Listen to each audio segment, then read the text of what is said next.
នៅអាមេរិកយូរទៅអត់មានលុយទៅលេងស្រុកខ្មែរទេសារទៅស្រុកខ្មែរម្ដងគឺថាចំណាយច្រើនខ្លាំងមែនតើតែម្ដងរាប់ពាន់រាប់ម៉ឺនដុល្លារនិយាយទៅសំណួរនេះគឺពេលទៅលេងស្រុកខ្មែរម្ដងបងប្អូននៅស្រុកខ្មែរក៏គាត់តែងតែសួរមិនថាខ្ញុំមិនថាគេទេក៏តែងតែឆ្ងល់ថានៅអាមេរិកយូរអ្នកខ្លះគឺអត់ងាយបានទៅលេងស្រុកខ្មែរទេប្រាក់ខែរាប់ពាន់មែនហេតុអីក៏មិនងាយបានទៅអញ្ចឹងណាហើយលុយរកបានរាប់ពាន់រាប់ម៉ឺនហើយគ្រាន់តែលេងស្រុកខ្មែរមួយឆ្នាំម្ដងហើយក៏អត់មានលុយទៅហើយវីដេអូនេះដែរមកចែករំលែកបទពិសោធន៍របស់ពួកខ្ញុំនិយាយទៅក្រុមគ្រួសារខ្ញុំមាន3នាក់ម៉ែកូនបងប្អូនទៅលេងស្រុកខ្មែរម្ដងអស់ចំណាយអស់ប្រមាណសម្រាប់ពួកខ្ញុំហើយបើនិយាយពីវីដេអូនេះដែរបងប្អូននិយាយថាថតតាំងពីយូរណាស់ហើយតាំងពីមុនទៅស្រុកខ្មែរឥឡូវនេះទៅលេងស្រុកខ្មែរជាង2ខែត្រឡប់មកវិញនេះបងប្អូនចូលកន្លះឆ្នាំហើយទៅតែបានផុសទេហើយបើសួរថាទៅលេងស្រុកខ្មែរម្ដងត្រូវចំណាយប្រមាណឥឡូវគឺទៅតាមក្រុមគ្រួសារនីមួយៗទៅអ្នកខ្លះគាត់មានសមាជិកតិចអ្នកខ្លះគាត់មានសមាជិកច្រើនដោយសារអីគឺលុយនៅពេលដែលយើងចំណាយទៅគឺយើងត្រូវបូកជាមួយនឹងថ្លៃសំបុត្រយន្តហោះដូចគ្នាដូចបងប្អូនហ្នឹងហើយសំបុត្រយន្តហោះម្នាក់តិចបំផុតក៏1200ដែរទៅមកហ្នឹងណាអញ្ចឹងហើយចម្លើយសម្រាប់បងប្អូននីមួយៗដែលគាត់ប្រាប់ទៅបងប្អូនជាពិសេសអ្នកគាត់ធ្វើ content creator ដូចខ្ញុំអីអញ្ចឹងគឺគាត់តែងតែប្រាប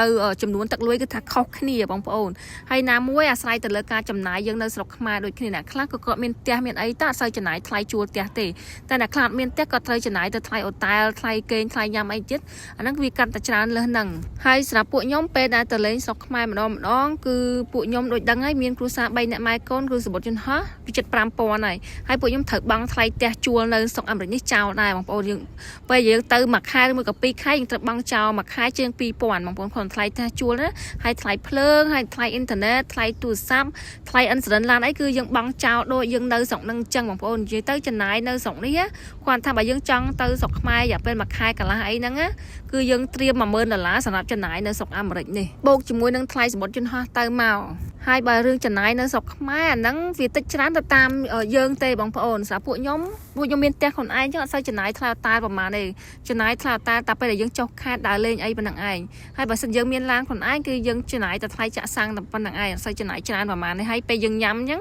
បើសិនយើងអត់ចង់ទៅញ៉ាំនៅហាងទៅយើងញ៉ាំនៅផ្ទះធ្វើខ្លួនឯងគឺចំណាយតិចតួចទេបងប្អូននិយាយទៅលេងស្រុកខ្មែរម្ដងយើងត្រូវមានលុយតិចអំផុតក៏20000ដែរបងប្អូនសម្រាប់តាំងនៅអាមេរិកហើយនៅរួចជាចំណាយនៅស្រុកខ្មែរដោយបងប្អូនហ្នឹងហើយដល់ពេលយើងទៅស្រុកខ្មែរគឺយើងមានបងប្អូនសាច់ញាតិនៅស្រុកខ្មែរដែរអញ្ចឹងណា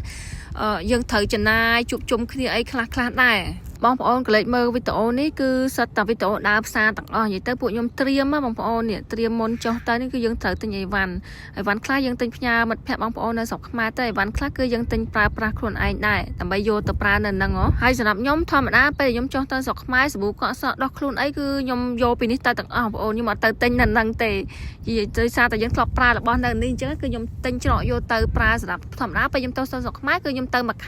ែកន្លះពេលទៅលេងស្រុកខ្មែរម្ដងយកពីថាចំណាយច្រើនណាស់បងប្អូនស្អីគឺយើងចំណាយ2កន្លែងនៅអាមេរិកមួយកន្លែងនៅស្រុកខ្មែរមួយកន្លែងទៀតនៅអាមេរិកយើងចំណាយទោះបីជាយើងអត់បានទៅក៏យើងត្រូវចំណាយចោលដែរដូចខ្ញុំបញ្ជាក់ពីដើមវីដេអូអញ្ចឹង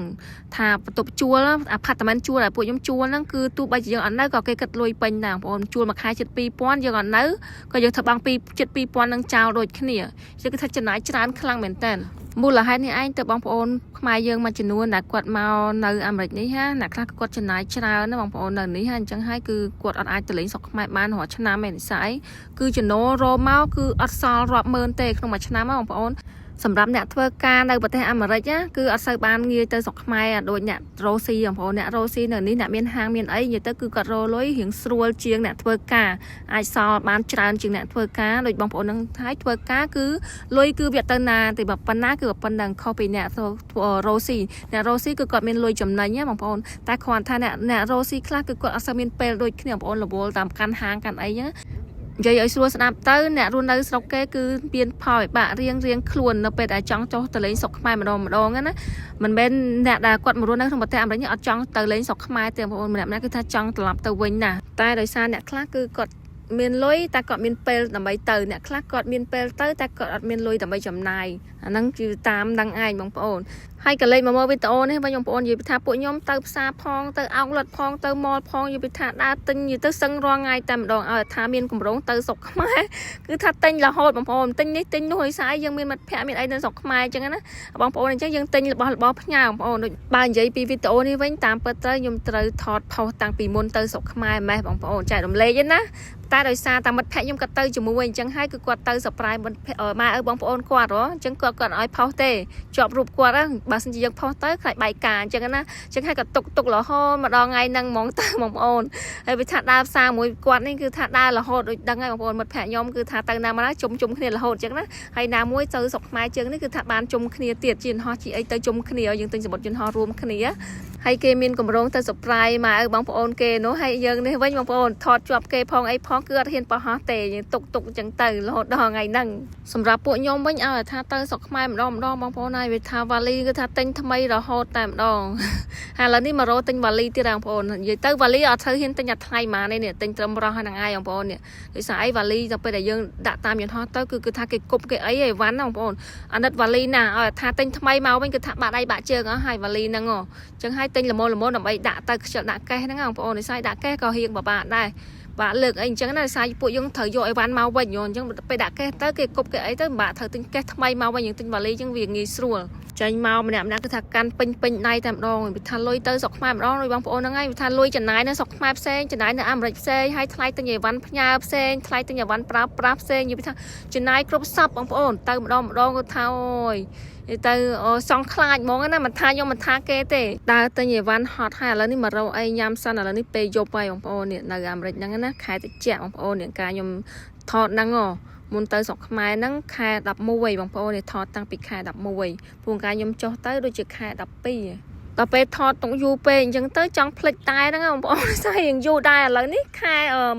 8ហើយនេះបងប្អូននេះខែ8សល់តាម៉ាន3ខែទៀតគឺបានមកគ្រប់មួយឆ្នាំហ្មងវីដេអូនេះនៅអាមេរិកនេះវិញពេលដែលយើងទៅណាមកណាញ៉ាំអីជុំមិត្តភ័ក្តិគឺអត់សូវពិបាកទេបងប្អូនដោយសារអីនៅនេះគឺភាគច្រើនគឺយើងចេញម្នាក់ពាក់កណ្ដាលបងប្អូនហ្នឹងហើយនៅនេះតែបើសិនជាយើងទៅស្រុកខ្មែរធម្មតាពេលដែលយើងចុះទៅមិនថាជុំបងប្អូនមិត្តភ័ក្តិអីទេភាគច្រើនគឺយើងអ្នកចេញតែម្ដងដូចអ្នកអាមេរិកភាគច្រើនចេញគឺដោយសារតាអ្នកខ្លះគឺគាត់មានបងប្អូនអត់សូវធូរធារអីអញ្ចឹងទៅឬមួយក៏មិត្តភ័ក្តិអីអញ្ចឹងអត់សូវធូរធារគឺគាត់ចេញហើយតែអ្នកខ្លះទៀតក៏មានមិត្តភ័ក្តិបងប្អូនធូរធារអ្នកខ្លះនៅស្រុកខ្មែរក៏គាត់ជួយចេញដែរនិយាយទៅតាមក្រុមគ្រួសារនីមួយៗទេខ្ញុំធ្លាប់ជួបបងប្អូនខ្មែរយើងដែលគាត់មករស់នៅក្នុងប្រទេសអាមេរិកនេះរៀងយូរដែរគាត់ចង់ចុះទៅលេងស្រុកខ្មែរបងប្អូនតែគាត់ខ្លាចខ្មាស់គេពេលទៅវិញអញ្ចឹងណាដោយសារអីពេលគាត់ទៅវិញគឺគាត់ដឹងថ